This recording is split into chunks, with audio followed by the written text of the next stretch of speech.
Hi guys, Deanne here from Canada Abroad, and thanks so much for tuning in. Today we're bringing you the latest update on the parent and grandparent sponsorship program.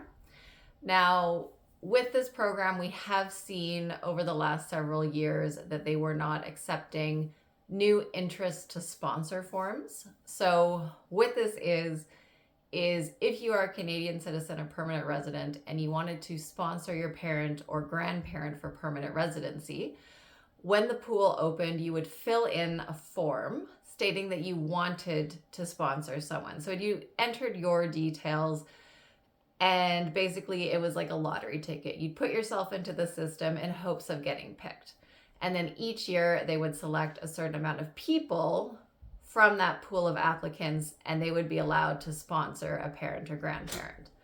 Now, what has happened is we haven't seen them allow any new interest to sponsor forms since 2020.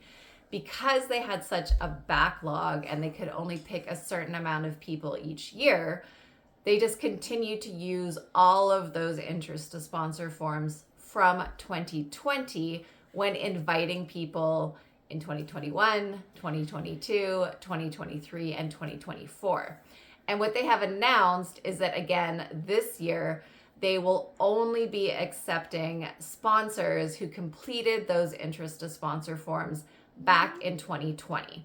Now, they said they are going to invite 10,000 people, so sponsors that will be eligible to sponsor their parents and grandparents. So if you completed that interest to sponsor form back in 2020 and you have not been selected yet, then you could be selected this year. So they will be sending out those notifications soon.